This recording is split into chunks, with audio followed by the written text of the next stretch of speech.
What is up, people? Thank you so much for watching this episode of the Uncommitted podcast. Thank you to our podcast listeners who are listening to it on our podcast outlets. I'm your host, EJ Stewart. I'm joined by Kendall. We got a lot of stuff to talk about on today's show. Kendall, we got made possibly a big shakeup to the Kentucky coaching staff. We'll have to talk about what the ramifications of that would be. We also got some updates in the recruiting trail. We have a new number one team for the 2021 class in regards to the top recruiting classes. We also got some big names signing on to play for a school that we talk about a lot in this show. And we've talked about him a lot on this show. Now we finally got a commitment here. So we'll be talking about Cisse and his decision to head to Memphis. And there seems to be, to me, a team on the rise out east. A team that's kind of been dormant. A team that I think has been considered a sleeping giant for a lot of people. And if you look at the recruiting class they've started to put together at these recent days, things might be turning around for them. So we'll talk about them later on in the show as well. Kendall is my co-host, and Kendall, I do want to also start this show a little bit of a somber note, or a very somber note, to offer our condolences to the family and friends of J.B. White, who is a top 100 recruit out in New Mexico. He was shot and killed at a house party. And obviously this is a very, very tragic story whenever you hear about a kid, any child being shot and killed, but particularly obviously a kid who's about to go off to college and maybe do big things. This is obviously very sad. My condolences go again to his family and to the Lobo family as well, in terms of that program and all the fans there. Yeah. I mean, very sad story when we talk about what happened to J.B. White. Obviously, I mean, we're talking about a kid that obviously was, top, like you mentioned, a top 100 player in the country. Kid who had NBA hopes and dreams, and was a legitimate possibility with this guy. And obviously, like you said, just so young. Talking about a kid that's 17, 18 years old, and such a senseless situation. But like you say, condolences to the family, condolences to that entire community, like you said, the community of New Mexico basketball. Really just a tough time. But there's not much more we can say about it. But it's tough. And also on the other side, you have a 16-year-old kid that now is gonna spend a lot of time behind bars. It's just a sad situation. Yeah, it goes back to, I don't know the identity of the kid, but when we speak about the culture of violence in the United States, that's a part of it too. It's tragic, of course, that this young man was gunned down, but then you see, well, now this other young man who made a terrible, unforgivable mistake, or action, maybe it wasn't a mistake, whatever you want to call it. Now his life is ruined, and now his family is altered, and this is it's all around just a tragic situation. And my prayers out to everybody out there involved with it. It's not the way I wanted to start this show, but we definitely had to mention J.B. White. So rest in peace to that young man. And again, our condolences to his family. But let's start the show, Kendall. Let's talk about the University of Kentucky, Kendall. A lot of people around this program, they've long attributed a lot of the team's success, not only on the court, but on the recruiting trail, to none other than longtime assistant Kenny Payne. But it turns out he could soon be on his way out. There are reports that the New York Knicks in the NBA are apparently pursuing him. New York Knicks. My New York Knicks, yes, I'm the New York Knicks fan on this show. And they're pursuing him. There's some reports saying that it's all but a done deal, that right now it's just dollars and cents and dotting I's and crossing T's. But nonetheless, it seems like the former 76er first-round pick could soon find his way onto Tom Thibodeau's staff, or that's what we assume it would be.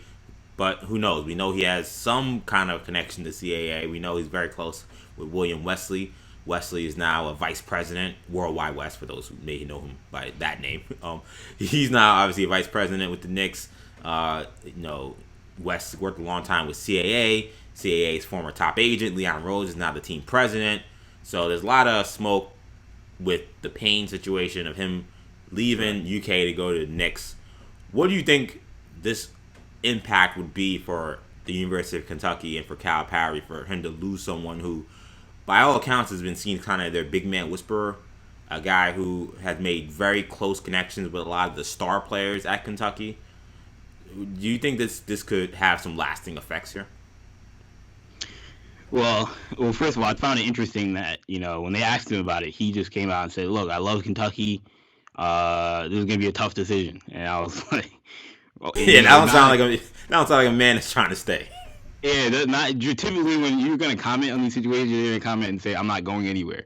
I appreciate the offer, but I'm staying where I am. So to be like, this is gonna be a tough decision, I don't know, man. But regardless, I think Kenny Payne. When you're talking about the Kentucky impact of this, you're talking about the top assistant on Calipari's staff. You look at college football. We look at assistants in college football typically more so than we look at them in college basketball.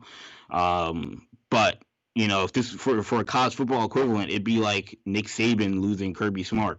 When he did a couple of years ago. Like Kenny Payne is a guy that could be a head coach for almost any program in the country at this point, given the things that he's done at Kentucky. He makes $900,000 a year as an assistant, and I think he feels like it's probably a more comfortable job than being a head coach at some of these other places. But he's been interviewed at Mississippi State.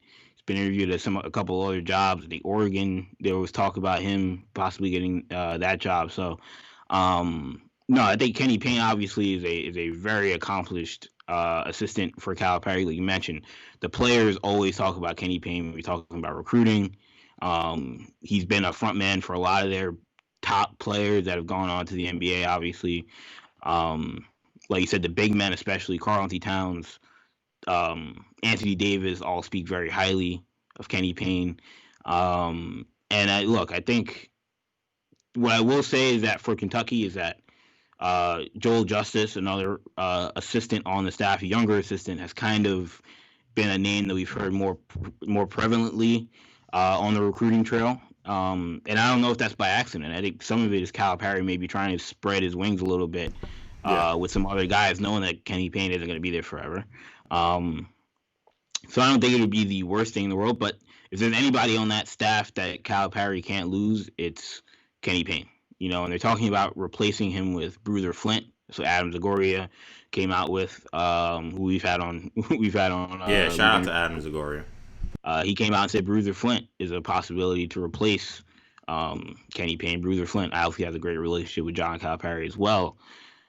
But I don't know. I don't know if it's going to have the same impact. But he's an assistant out at Indiana, obviously former Drexel coach. But no, this would be a tough loss for Kentucky, certainly.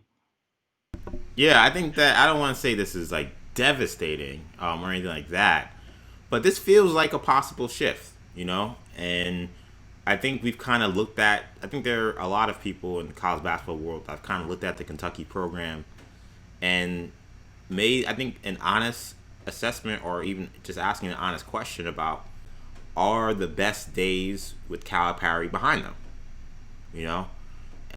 Look at what they've done in the tournament in recent years. Look at the players they've gotten. It's not the same as it was when he first got there, and it's not to say that they haven't had great success. They have. They're still racking up big time recruiting classes. They're still winning SEC championships. They're still making it to the second weekend of the tournament in most of these years, in these recent years. But we're not talking about them as definite national championship team to beat. There were years where it was multiple years that they were a team to beat. Not just they were a favorite. It was, this is the team to beat to win a national championship. And this is the best recruiting class we've seen in 10 years. He had like 3 of those classes. And we haven't seen a class like that in a while. We haven't seen them look that dominant on the court in a while. Now Kenny Payne, you talked about he's making $900,000 with UK.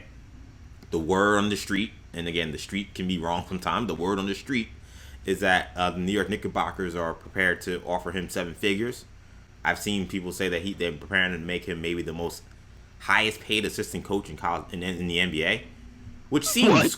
I've seen. This is what I'm telling you. This is what I've seen. I'm not saying it's true. I'm telling you what the streets are saying, and right. That seems crazy to me a little bit. Yes. Considering, but yeah. Right, considering he hasn't really had that kind of impact on the NBA landscape as a coach. But very few assistants do. Yeah, exactly. So, but nonetheless, if you see you counter that fact, the money is going to be better with New York, and maybe he's starting to see we're getting great players in here. We're winning a lot, and it's been a great situation. But look, I tried for that Oregon job, didn't get it. I've been talked about with Mississippi State, didn't get it.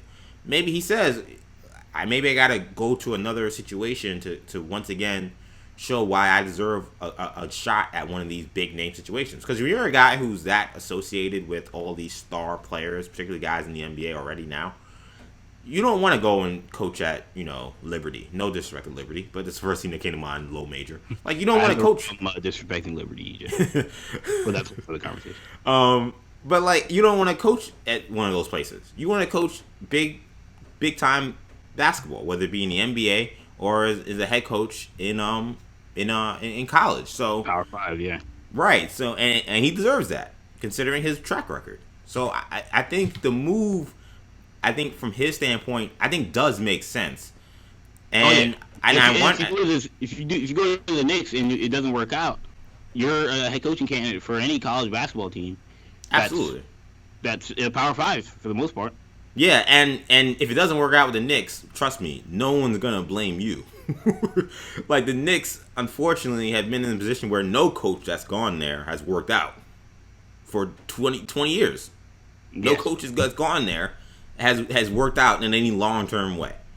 So, and that's including that's assistants and that's head coaches. So, if you, with all your success, don't work out with the Knicks, the Thibodeau staff, and then they're not able to figure out this Knicks puzzle, like no coach has been able to figure it out, then you're just another one in a long line of sometimes some of you guys great coaches. Like, Larry Brown, Mike D'Antoni. So, now we have Tom Thibodeau in tow. Mike Woodson, like, you're just another one of those guys, and they didn't hurt those guys. Those guys got other jobs. They're living their life. Phil Jackson, the greatest head coach of all time, as a front office person, couldn't figure this out. So you're just another one of those guys, and that's not going to hurt you at all. And if you're going to make more money, there's not really much risk here. So I do want to talk a little bit about what you said about Kentucky in terms of them seeing a dip. I agree in terms of the top level talent in recent years, and I'm not necessarily talking about next year or the year after that. This class is great. Yeah, this class coming in this year is great. Terrence Clark is a top 5-6 guy in the country. They haven't gotten that in the last couple of years. BJ Boston obviously also a top 10 guy, but in recent years, I mean, if we're going back, who was the last top 5 player in the country that they got? I mean, are we talking about Scala Bissiere? And obviously that doesn't feel, that was a long time ago, 2015. I mean, to me, like Fox and Monk were great, but they weren't consensus top 5 guys in what was a great recruiting class. No. In some ways, I feel like Cal's kind of been recruiting kind of like a guy we're going to talk about next in the next segment, Leonard Hamilton.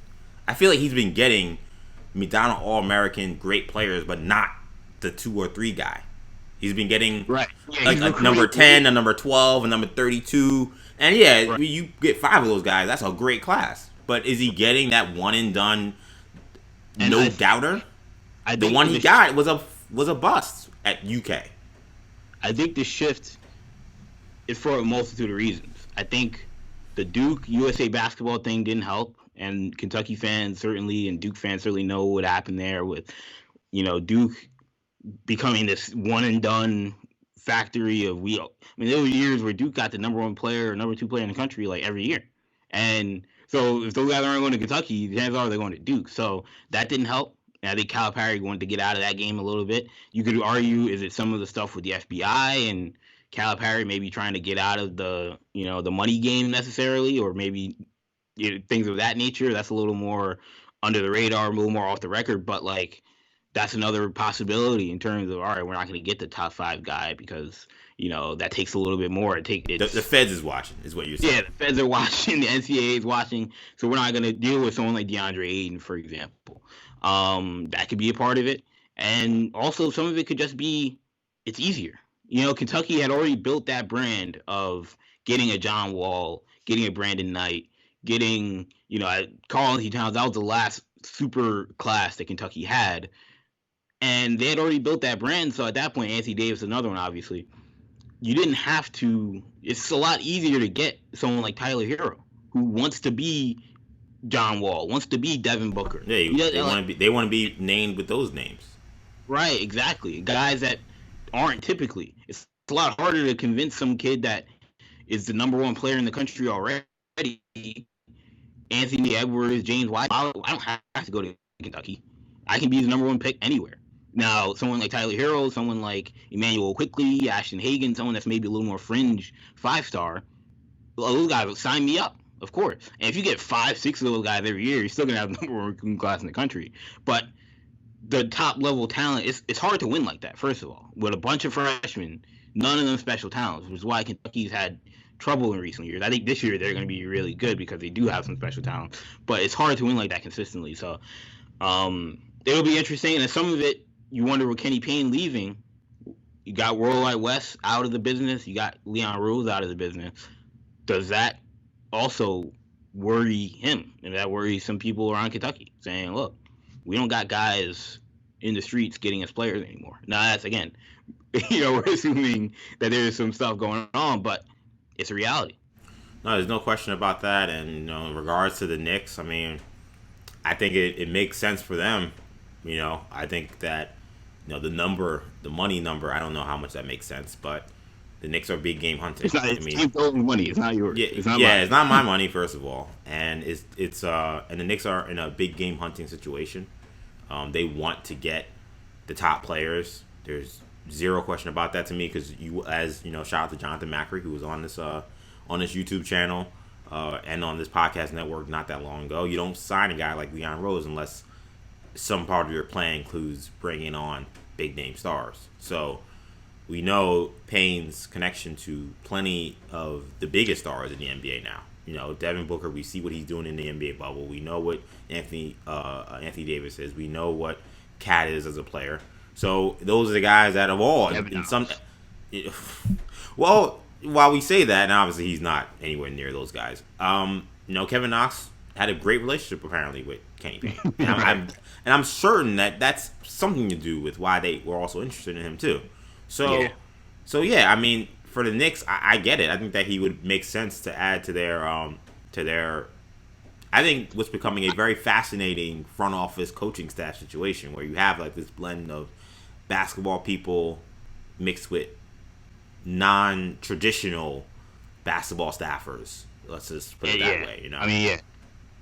I mean, even like Alex Klein, a kid that was a recruiting guru, and now is one of their top scouts. I mean, they've definitely been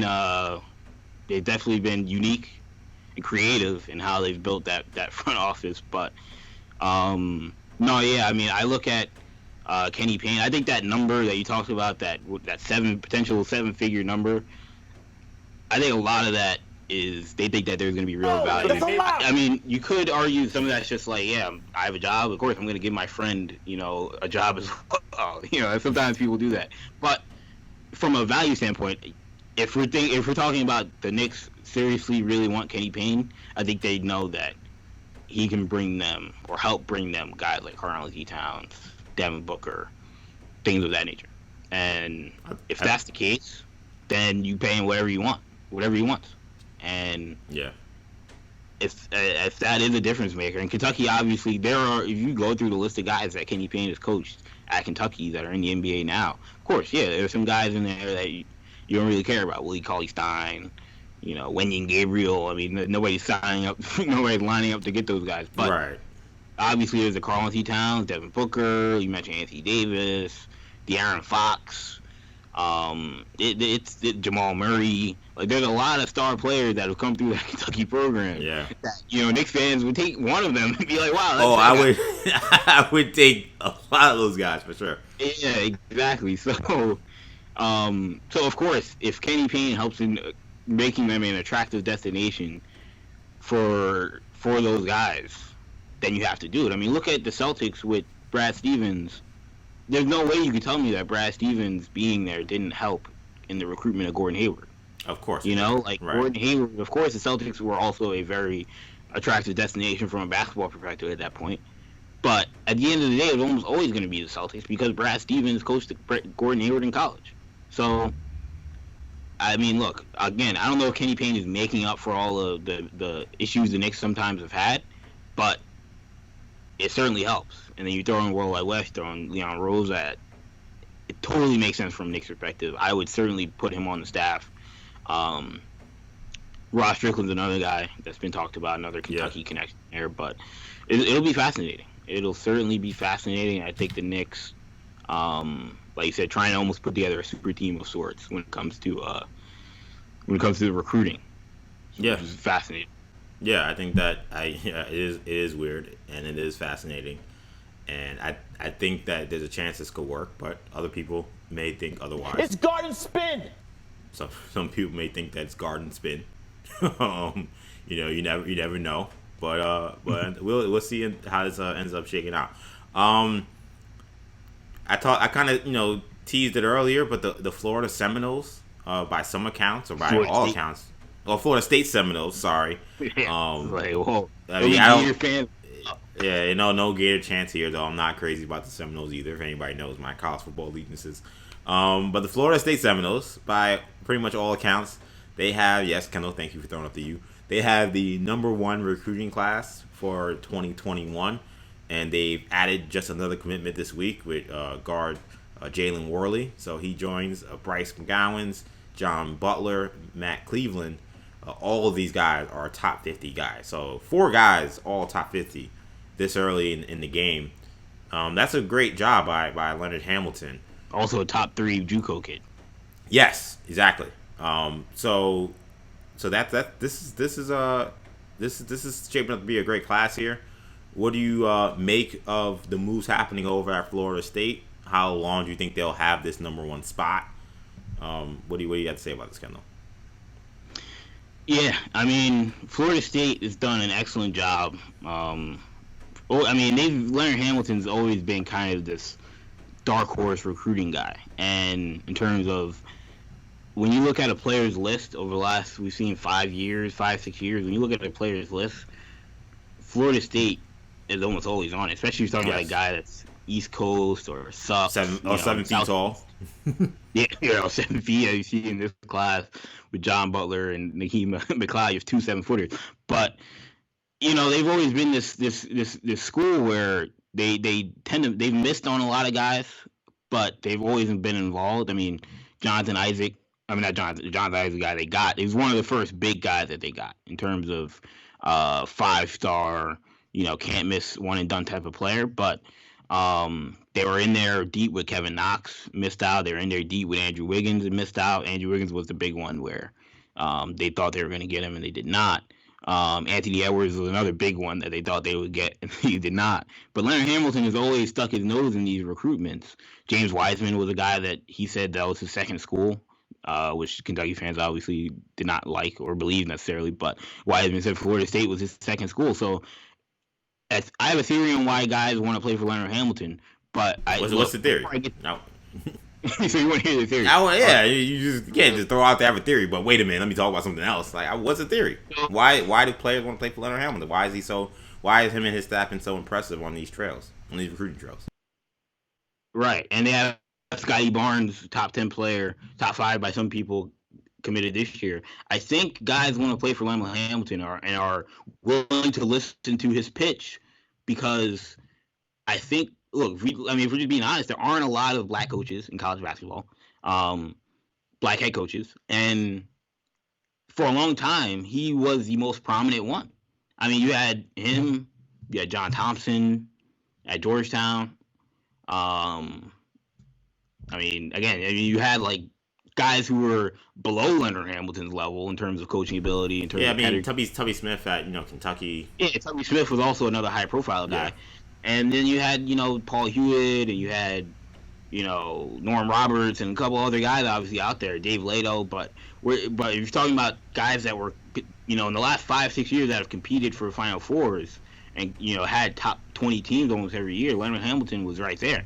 Yeah. So I think that's part of it. Some guys just want to play for a black head coach, and Obviously Leonard Hamilton's going to be at the top of the list for a lot of these guys. Especially considering he also coached in the NBA. So, I think his recruiting bitch is legitimate. I think players like him. And look, I mean the Jalen Warley. I really like Jalen Warley. I mean, I do Memphis him hard. Yeah. We're talking about a kid that's 6'5", can score at all three levels, good athlete. Again, the size is really impressive. We got a 6'5", strong guard. Yeah. I think he had a nice pedigree playing at Westtown, which, in the eastern PA region is a powerhouse. It's where Cam Reddish went, where Mo Bambo went. So, that's the jewel, the crown jewel of their recruiting class right now. But we'll see if they're done. We'll see if they stay at number one. Yeah, I mean, I don't know what their scholarship situation is like, so I don't know if this is it for them or if they have potentially more pieces. You can always with the scholarship situation, EJ. I mean, we know that, obviously. Florida State, they got some big going on over there. Yeah, somebody's gonna be exiting state left. I understand that. But nonetheless, let's say this is it and they can't offer anyone else. This is a great class. I probably won't at number one because there's not like that top 10 or 5 guy, but all these kids are impressive. And the one thing you look at whenever you're talking about Leonard Hamilton classes is what you said, size. I see 6'6", 6'6", 6'5", 7 feet, 7 feet. Like when you play Florida State, man, like when you got that much size, that much athleticism, and the guys that Leonard is able to get to, like, yeah, sometimes you got some more lumbering players, but a lot of these guys that he get, they're not just big and just like lumbering and slow. Like they're also super athletic, and it makes sense because Leonard Hamilton demands a lot on the defensive end. Sometimes they'll press. They play a very strong. They extend out on their man-to-man half-court defense. So they hope that intimidating teams with their length and size will help, and then also they'll usually dominate the backboard. So this has been a great job by Leonard Hamilton, and I think you make a good point about race being a factor in some of his high recruiting classes. As you said, there aren't a lot of high prominent black coaches in college basketball, and it's kind of crazy. It feels like we mentioned names of yesteryear. These are all names that were once his peers, but he's outlasted all of them. Yeah. And we forget, Leonard Hamilton. You got the. Yeah, you got the joke, black don't crack, but we forget Leonard Hamilton's like 72 or 73. He's old. Like he's not, some young coach that, he's able to connect with the kids because he's young and energetic. I mean, he's been coaching forever, and he's an older coach. So that still speaks to a lot of these guys. Right. So for one, that speaks to still how great he must be personally, but also that speaks to the idea that as a black coach in this field that hasn't seen a lot of black coaches, the fact that he's had this much success, I think definitely has something to do with it. And look, man, I think we're starting to get to a point when we look at, Duke, obviously number one team in the ACC. We all know Carolina is their rival. But when it comes to who year in and year out is going to be a threat to win that conference, we might be in a position. Yeah, we know UVA's there. It's obviously a thing more than I think it is a talent-based thing, but yeah. Right. But I think to me, for you ask Coach K, I think he's always going to be worried about Virginia because they're always great. But I think Florida State is always going to be a team that's going to be like, man, we play them. It's a war. Scared. It's a war. Like they got dudes. You know what I'm saying? Yeah. And again, it's not disrespect to North Carolina because we know how they can recruit. We know the rivalry, but again, we've seen some lean years recently with Carolina. We know Virginia, they win a lot of games. They just won a national championship, but they don't rack up the kind of big, top-notch recruiting classes, the kind of raw talent that Florida State comes in with. To me, like they're the ones kind of staring down Duke now, saying, and watch every time they play. It's must-see TV when Duke plays Florida State. They're to me the team that's most likely to beat them whenever they play them in that conference. And I'm putting Virginia and Carolina in that conversation. Yeah, especially when they go to Tallahassee, man. They always have problems, man. Like if it's not a Cam Reddish 3 or Like it's always, if they win, it's always on some hijinks. Like it's never easy. So I've seen them go to Charlottesville and beat Virginia up a million times. You know, Jason Tatum scored like 40 points in the second half. You know, and I've seen. Yeah, now I've seen. Obviously North Carolina. Those are toss-ups because it's Carolina and Duke, so you never know what happens. It's a rivalry game, but Florida State's serious, man, and I think that we got to give Leonard Hamilton his flowers. Is he the best coach in college basketball now that hasn't gone to a Final Four?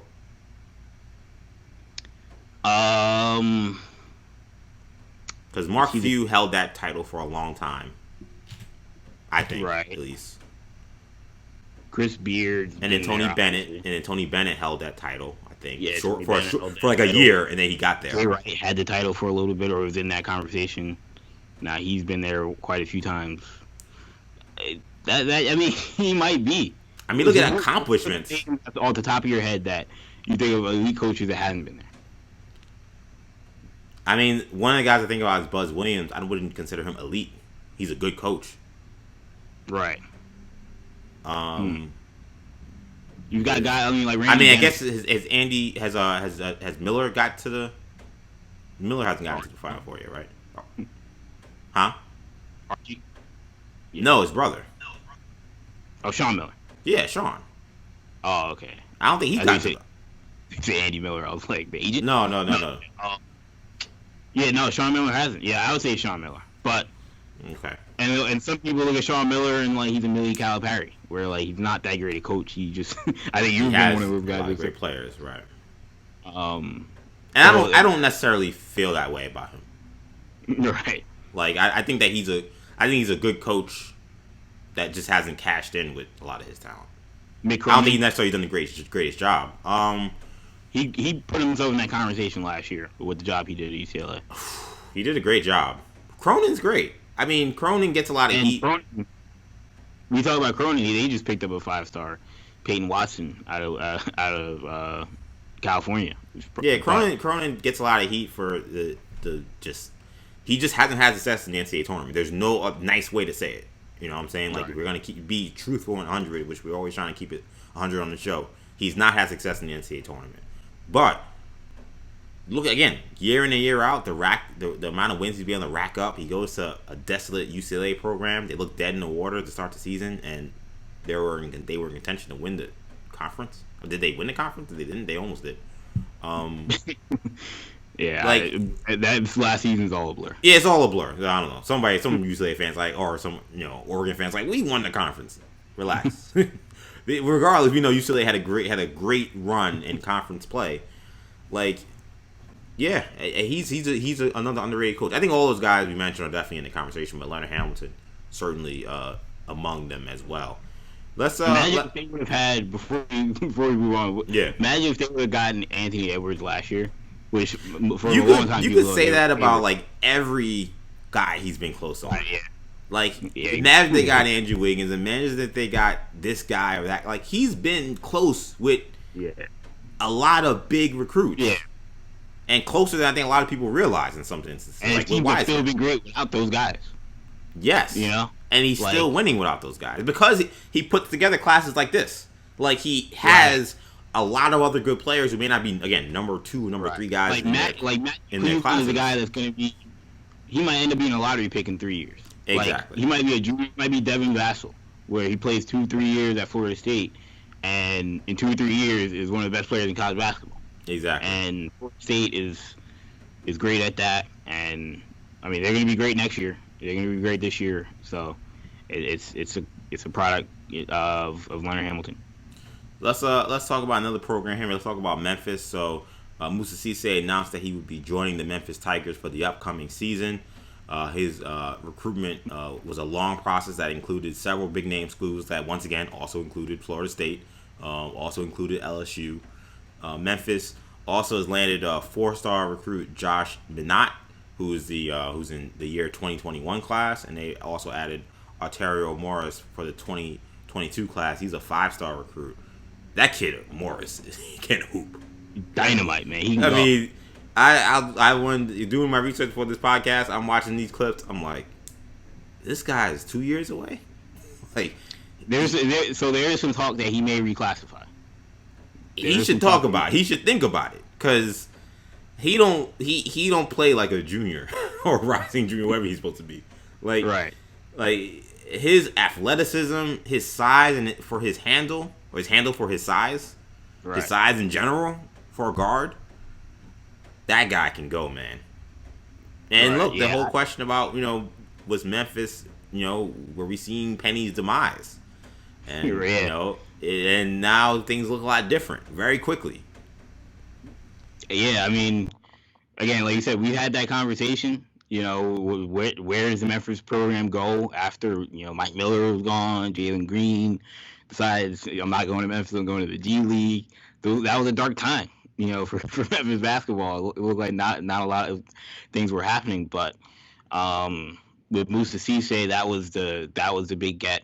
I mean, we said it on this show that it seemed like that's where he would end up going, just because although there was a lot of LSU and Florida State smoke, it just made sense for a lot of reasons. His connection to Precious Achiuwa, and Penny Hardaway said after they got him, he said Precious Achiuwa did just as much as I did during the recruiting trail, and being a guy that is close with Musa and having played the same position and been in that spot, and now going to be a lottery pick and was Conference Player of the Year. That's something that Precious and obviously Penny and Cody Topper and that staff could speak to Musa about. You're going to be next in line. Everything Precious was doing, you're going to do, and that's certainly a factor, I think, in why he decided to go there. And I mean, you're talking about a guy that, one NBA scout, Matt McKay, came out and said that he thinks that Musa Cisse, from a defensive standpoint, could play in the NBA right now. And he thinks he's going to be the best defensive player in college basketball. I mean, that feels hyperbole, playing defense right now in the NBA, but I mean, he's a force. I don't know about from a, obviously, you got to know certain coverages and things of that nature, and as a big man, you got to communicate. So I don't know if he's already there, but he had 20 blocks in a game. So I think there are certainly some. The Celtics could certainly use a rim protector like Musa Cisse. But in college basketball, certainly he's gonna make a huge impact from a defensive standpoint. Offensively, still a lot, for him to improve on. He's still very, very raw, but you're talking about a guy that doesn't need the ball in his hands, and Memphis has a lot of guys that do need the ball in his hands and will want the ball in their hands. So good fit there. And like you said, the Arterio Morris is, it reminds me of De'Aaron Fox. That's who I think about when I watch him. That's a good one. That's a good comparison. Yeah, righty De'Aaron Fox in terms of, end to end, extremely fast. In the half court, can still get by guys in the half court because of his speed. And like you say, he does have some moves in the isolation, that are impressive that De'Aaron Fox didn't have at this stage. So, like you said, I think, even if he's playing next year, that'll be exciting. Or if he waits 2 years, whenever he gets to college, that'll be exciting. But exciting time for Memphis, indeed. Yeah, man. Morris, 6'3", just a blur, tight handle. He's a serious player, and I think Minot can play too. Little raw. But definitely raw. Needs to get a little more explosive, but I think he's the kind of guy, to me, that's interesting, because I think when we look at what is Memphis's program as a player development program, to me, he's like going to be like one of your Exhibit A's. You know what I'm saying? Mold of play, yeah. Right, because a lot of the players that they've gotten, some of the players they've gotten at least, the guys that kind of, not finished products, but they're guys with high skill level. They've played a long time. Even the guys like a Boogie Ellis, he's a highly talent. He's a highly skilled player. Yes, he's got to improve, but you don't look at him and say, oh, he's raw. You know what I'm saying? You just say maybe he's got to tighten up his game.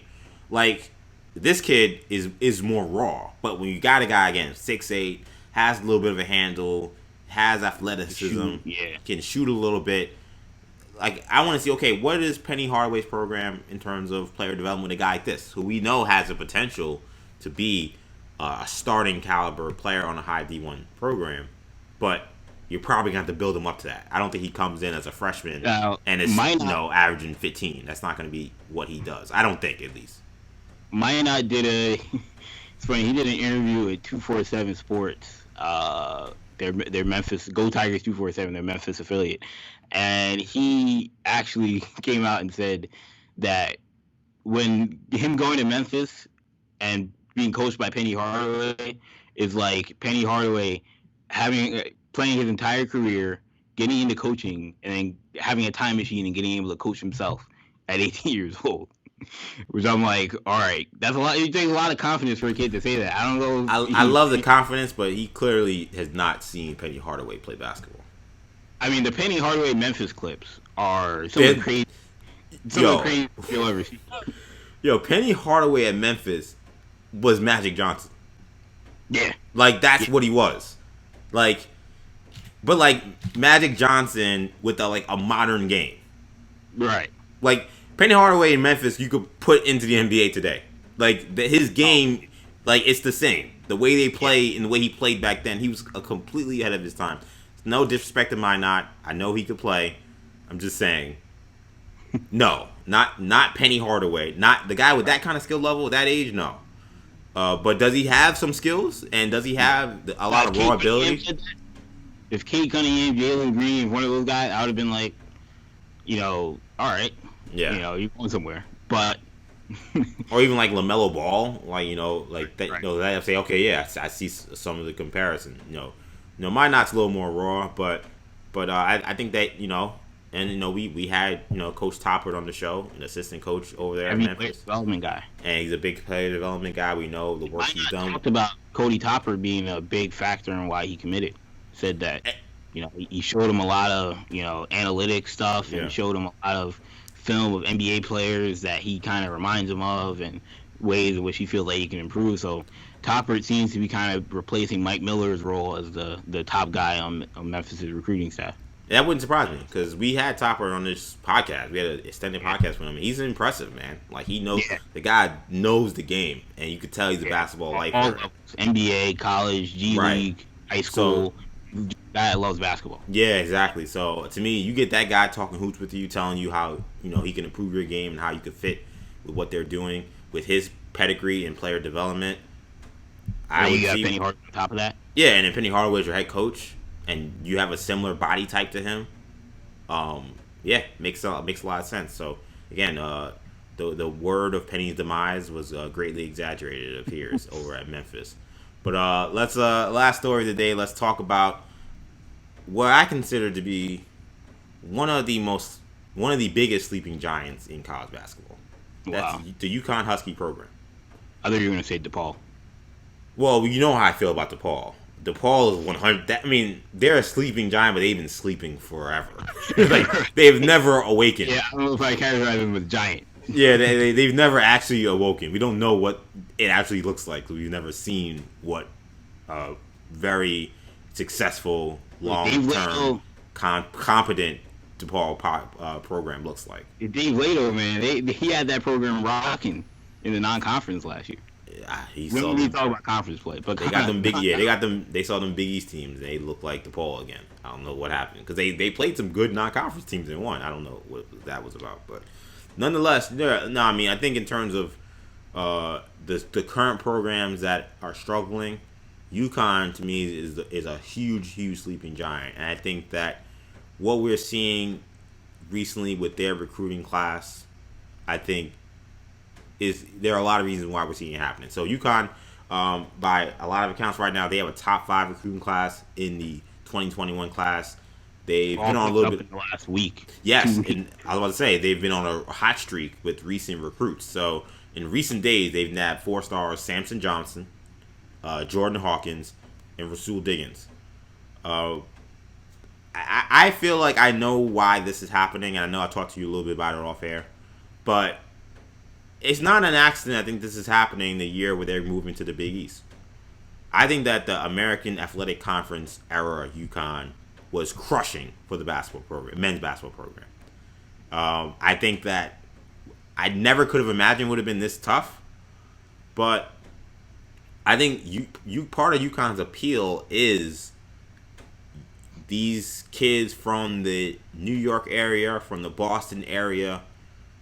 They get to play near family, near friends. They get to play against family, against friends. because UConn is a really nice school, it's a good campus, but it's not, nobody's running to Stores, Connecticut. Like, it's cold. You're kind of in between New York and in between Boston. You're not really anywhere. So it's not this like great destination to go to college, but the history of the program and the idea that you're one of these big schools playing against all your other friends at these other big schools was a part of the appeal. And the job Calhoun did with UConn being the doormat of the doormat of the Big East for just forever. Like, nobody, it's crazy that people don't realize how absurdly terrible UConn was before Calhoun got there, and that's why he's such an icon, because he turned literally nothing into something at UConn. Once the AAC became part of the situation, they were no longer part of the Big East. I think that took away a lot of the luster. And I can't say they weren't getting any recruits, because they were getting some guys. But UConn was a team that was usually competing for one of the top recruiting classes in the country. Them being in the top 5 was not like, oh my God, how did this happen? That was, oh wow, they're in the top 5 this year. They're UConn. It makes sense. Them being in the top 10, definitely not surprising. They were one of the top programs in the country. They haven't been able to recruit like that. I think that the Big East factor is huge. We talked to Coach Hurley, Danny Hurley, at AAC Conference Media Day last year. And, first of all, Hurley's he's a great guy to talk to. I think that's part of the reason why these recruits are interested. Yeah. But he was honest. He's not going to kill the AAC while he's there. But he said, we know the advantages that come with recruiting as a Big East school, and we're excited to see what we're able to do. Well, now we see. And I think that everybody needs to be very afraid, because Danny Hurley can coach, and we know Danny Hurley can recruit with the right parameters around him. Right. And when I just gotta say real quickly, what excites me and why I'm saying this is a sleeping giant that we need to be mindful of and careful of, the Rasul Diggins recruitment was fascinating to me, because here you got Philadelphia kid being recruited by Villanova, and everything about Diggins' mentality, his game, where he's from, fits Villanova. And we always talk about getting the Jay Wright kind of guy. This is the kind of guy that makes sense for Villanova. Chip on your shoulder, tough, guard that can get to the hole. He fits everything. So how would UConn have a shot at this kid?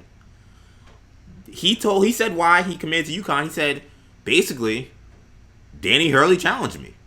He said, there's no reason for you to come here when you can go to Villanova, which is comfortable. It's a beautiful place. You're at home, a Philly kid going to UConn. You'd be the villain. Why would you ever take that kind of challenge?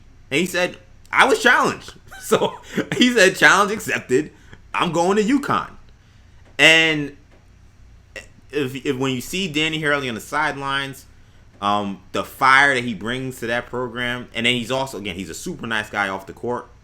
Yes. But when I hear that, I'm like, man, it makes me want to play for Danny Hurley. Like, that's recruiting right there. And that's him getting that kind of player, a top 50 kind of player, in Jay Wright's backyard. That tells me something. Something may be happening at UConn. We need to pay attention. Excellent points there, EJ. Now, we also learned that he's also a big Iron Man fan, so shout out to Danny Hurley. But yes, he did. He's had an interesting run this last week or two. You mentioned, the Rasul Diggins. They had an interesting tweet. I think UConn. I don't know if it was from Danny Hurley's Twitter account or from UConn basketball. I think it was Danny Hurley. He tweeted a video of Rocky running up the Rocky steps, celebrating after Rasul Diggins committed, obviously being from Philly. But then after that, we were going to talk about the Diggins commitment, and we were just going to talk about that when that happened. We were like, all right, let's mark this down. Something we're going to talk about on next week's show. And then they get 2 more commits from top 50, top 100 kids. Like you said, all guys in the Northeast, talking about, Jordan Hawkins, the kid from DeMatha, obviously high pedigree, plays school out in Maryland. I'm sure Pat Ewing would have wanted to have a conversation with a kid like Jordan Hawkins. You know what I'm saying? Absolutely. And Samson Johnson. Exactly. Patrick Cool. Samson Johnson, kid from Yeah, from St. Patrick's, the Patrick School. But again, Hurley got that same conversation with Johnson. It's like, yo, go to Seton Hall. Why would you go here? Exactly. Go to Georgetown. You know, but and if you're in the American Conference, I mean, yeah, I guess you can tell Rasul Diggins, look, man, I mean, you might as well go to Temple, but that doesn't rock the it's same. Not ringing the same way. You're no disrespect to Temple. You're a Temple alum, but it doesn't ring the same. Or go to Tulane. Like those situations. It's a lot different, and I think the recruiting profile, the guy that UConn's going after, voice fit the Big East way more than it fit the American Conference. I think there was a lane for UConn to be competitive and dominant in the American, but it was again a bad conference fit mixed with, I think, not a great coaching job by Kevin Ollie and some other stuff mixed in there that led to what we see now, or what we've seen in the last couple of years, which is some ineptitude. But no, I mean, we've seen them do an excellent job on the recruiting trail over there at UConn, and yeah, I think Hurley, we could be looking at him as a guy that, in a couple of years might be on that list of best coaches that haven't made it to a Final Four, or might be on the list of coaches that have made it to a Final Four if you can really get this thing going. But no, yeah, UConn is a team that if you're in the Big East, I wouldn't sleep on UConn. Especially, next year they had some talent this year and they were young and they still were very competitive. They're now bringing back a lot of guys on next year's team, bringing in some guys. And again, in 21, that's when you think UConn really, really might be saying, all right, this program is back. Because you said, last year, even in what we knew was still kind of them working towards something last year in the conference, so they got a target on their back. They go 19-12, and they were respectable. And in Hurley's whole career, he's been about these kind of rebuild projects at places that have had success in the past but have fallen on hard times. He was at Wagner. Wagner was a team that could get to the tournament, winning the NEC conference. He got there. They were a terrible team. He gets there a couple of years later. He wins 25 games. He goes to Rhode Island. Rhode Island, at a point in time, they were getting some dudes, and they've fallen on hard times. First year, he wins 8 games. By his last year there, they win 26. He had 2 back-to-back 25-plus win seasons. Then he gets to UConn, another team, hard times, but a great history.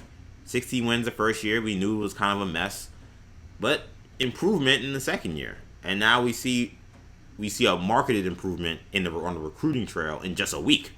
A week we've seen different kind of recruiting from Hurley, and I feel like the guys he's getting fit, as you said, not just the Big East profile, but I think fit his profile as well as a head coach.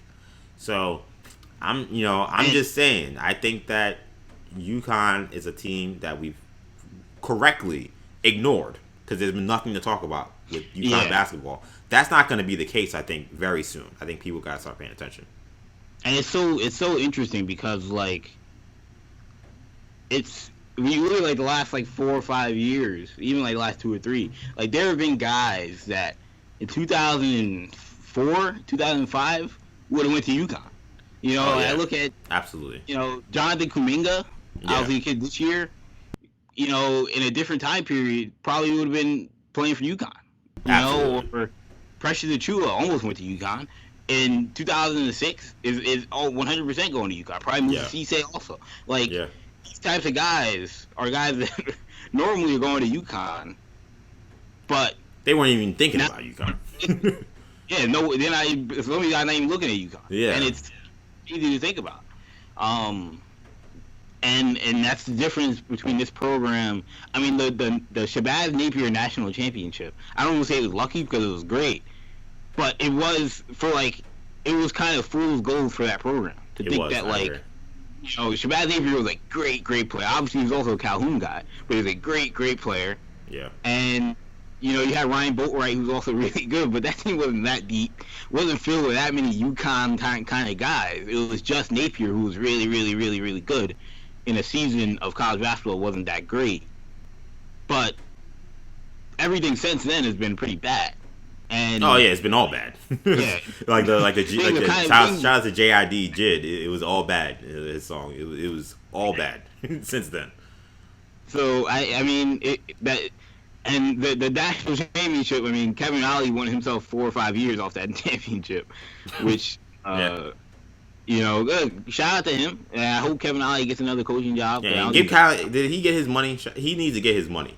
I don't think he got it, man. Yeah, that was messed up. I'm not saying the coaching job he did was great, but he should have got his money anyway. Continue. Yeah, you can't fire a coach. Oh, it was violation, so you ain't getting any of your money. Yeah, no, that was corny. But no, yeah, I think that this was this is certainly an excellent week for UConn basketball. It's certainly a sign that things are starting to change. And Danny Hurley might be the guy there. Something that people weren't sure about at one point. Yeah, I think the first year, especially, I think people were like, this guy with all his energy and all this, tough New Jersey talk, 16 wins. But last year, 19 wins. Now, starting to rack up recruiting class. Now you got these urban legend stories with Danny Hurley on the recruiting trail. That's important.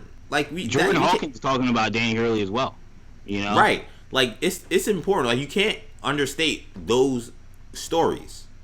Like, and it's not that it's everything, but we got a recruit saying, "Yo, man, the head coach said this, and I had to go." That's a lot because we know a lot of recruitments are coaches, are players they connect with the head coach, but a lot of it also is them making very close connection with the assistant coaches. But when you get a coach who starts to become an urban legend on the recruiting trail, like the stories about John Calipari are endless on the recruiting trail. The urban legends, I could do a whole hour podcast on all the stories of John Calipari on the recruiting trail and why he said this thing or did that thing that made him an even bigger legend on the recruiting trail. Like it's real, right. And so that's important for Danny Hurley.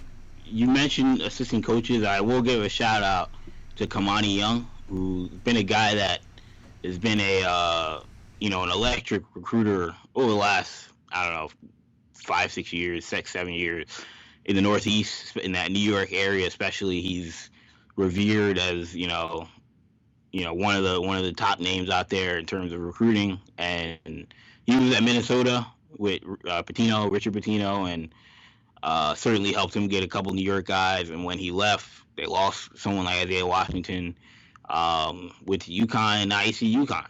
All of a sudden, now they're back to getting guys in the Northeast. Some of that is the Big East, but some of it might also be Kamani Young, his connections out there. But whatever it is, it's certainly working for UConn basketball. It certainly is, man. Shout out to Danny Hurley. Shout out to the UConn program. I'm curious. I'm very fascinated to see what their time in the Big East means for putting that program potentially on another level.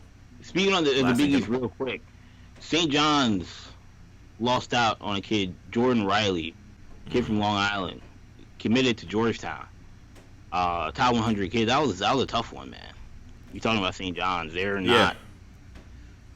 Yeah, St. John's, and shout out to Mike Anderson. I know that a little bit, we talked about it when he got hired, a little bit of fish out of water, and I think he's still trying to find his footing a little bit. They've nabbed some New York kids, so it's not like they're losing everybody.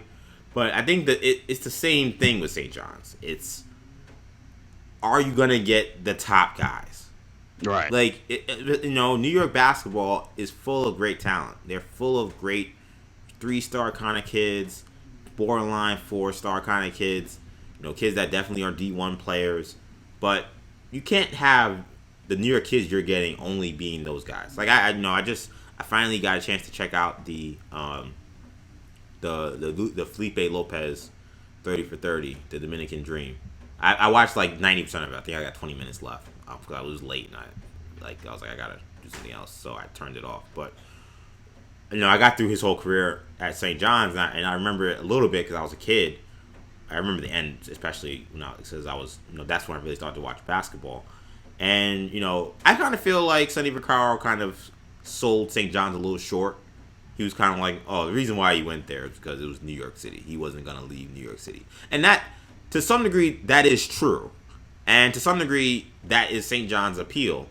But part of the reason why that also made sense is because St. John's had an illustrious history with the years of Lou Carnesecca, and the St. John's program was attractive to New York City kids because they were a team that was on national TV, a team that could compete for a national championship. Maybe not at the time when Felipe went there, but the thought was that Felipe could take them back to that level.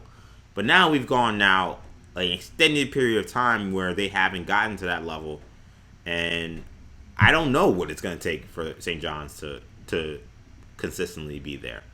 I don't have much confidence in the AD right now. The way they handled the coaching search certainly wasn't all that appealing.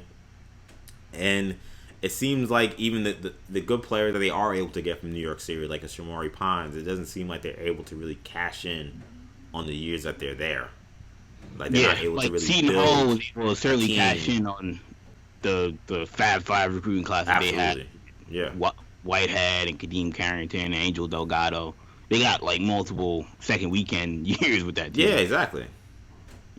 So and St. John's has never, they haven't been able to really do that, But we got to give Mike Anderson a little bit of time. I'm not going to freak out also, just yet. Not to blast Mike Anderson, but we also had the situation with Ray Salnave, where Ray Salnave, kid from Monmouth, Cardozo High School, went to Monmouth.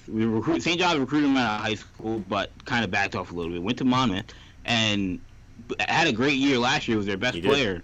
Decided to grad transfer. Said that he wanted to go to St. John's or he wanted to come back home, but they told him, "Nah, with the scholarship situation, it's not lining up, so we can't take you." And like a week later, they were waiting on L.J. Figueroa. L.J. Figueroa was in the draft. And they thought that he was going to come back. So they were like, all right, scholarship situation's not working out. LJ's still in the draft. LJ Figueroa comes back and then transfers. But at that point, Ray Salnave had already committed to DePaul. So, I mean. And if anybody who follows St. John's basketball knows that LJ Figueroa has been trying to get out of there since he got there. Yeah. like every offseason, he's been trying to leave. So the notion that they were, and I guess in some way, they're like, yo, we've been able to keep him still. So I guess maybe they were like, well, we'll do it again. But at a certain point, I don't think he's the kind of guy you should be banking on to stay. So, yeah, I mean, it just, it's funny because anybody who knows what I watch college football, I'm a Miami Hurricanes fan. And so much about Miami Hurricanes football and how important that is. Kendall threw up to you earlier, and I'll throw it up here. So much of what's important is a true connection to the city. And it's a very unique position because so many other schools recruit there. And, you're an attractive destination, but so is Alabama, Florida State, Florida, Georgia. So is every one of these other schools. And because there are some limitations because you're a school in a big city, it hurts them in some instances. And an important part of the program is being authentically Miami. And when I say being authentically Miami, being authentically the city. Right. I think St. John's is very similar. I think that Miami, they're both private schools. I think Miami, a little more rolling the dough, so to speak. So they have a little bit more advantages in terms of trying to protect their house. But St. John's isn't a nobody school. They do have money. They are a private school. And yet, I feel like it's been a long time since they've been able to effectively be authentically New York City in a way that resonates with high school kids. Steve Lavin had them. Lavin was close. National. Right, but yes, exactly. He was recruited nationally. So that still kind of had a different feel. I would argue that they really haven't felt that way since Mike Jarvis. And I know the Mike Jarvis thing ended as bad as it could be. I'm not giving Mike Jarvis his flowers here. Let me be clear about that. But when they were really good, the last time they were really good was under Mike Jarvis. And they felt authentically New York City. All the guys are on that team. If you think about that era of AAU basketball, they were all playing for Riverside Church. They were all playing for the Gauchos. If you're in New York City, you know what I'm talking about. They were a New York City team, and they felt New York City. And they were able to keep a lot of great kids home. And the Jarvis thing blew up for a lot of reasons that were his fault. But ever since then, they haven't been able to. And Norm Roberts, he was in a tough spot with all the sanctions and everything, and he's as New York as it comes in terms of being a New Yorker. But he wasn't able to bring that feel. Lavin brought the pizzazz and the excitement and the energy of New York, but I think that sometimes his in-game coaching didn't live up to what we needed to get out of the talent. And again, you talked about recruiting nationally being a big part of what he did. So still that New York feel wasn't there as much. And, now we've, Chris Mullen, that didn't work out. And now we're on Mike Anderson, who's... I still think Mark Jackson... who's not in New York. Not to say he can't do a great job, because Mike Jarvis wasn't from New York. But it's just, it's just like a endless circle of nothing. St. John's basketball is in a really tough spot right now. You said Mark Jackson eventually. I said they should hire Mark Jackson. I never want Mark Jackson to ever coach the New York Knicks. Let me be clear about that as a Knicks fan. I think he absolutely be a great coach for St. John's. I told you, though, I don't think he'd take that job. I don't think they could afford him. He was taking it after Mullen, but I think... Nah, he ain't taking the job at any point. He don't want to coach college. He doesn't want to coach St. John's basketball. I think it's beneath him. I think he thinks it's beneath him. I think that...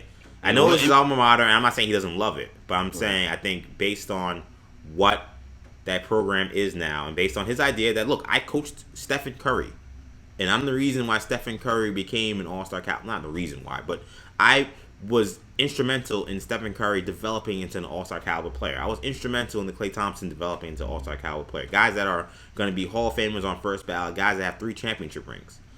My next job shouldn't be St. John's basketball. That's what he's thinking, and I don't think that that's crazy.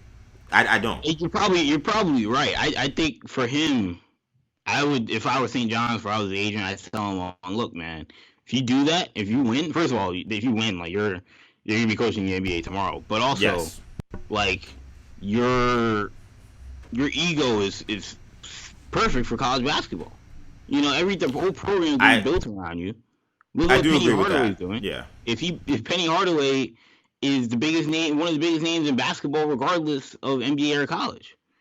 And he wasn't doing anything, and he was coaching high school, and nobody was talking about him. Now he's coaching college basketball, and he's a bigger name than John Calipari. Like, I don't know. I think Mark Jackson, if he was coaching college basketball, I don't think it would be a Patrick Ewing situation. I think it'd be an even bigger story. I don't know. But like you said, I don't know if that's something that really interests him, but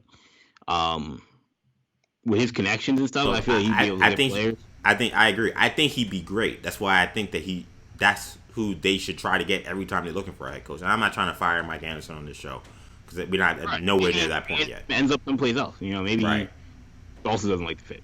But. Right, yeah. But like to me, I've always felt that Mark feels a way about the kind of jobs or lack thereof that he's getting offered after where he just coached. I think he's like, how could I be a coach with this winning record that coached a team that became a dynasty, and now you're telling me I have to coach at St. John's?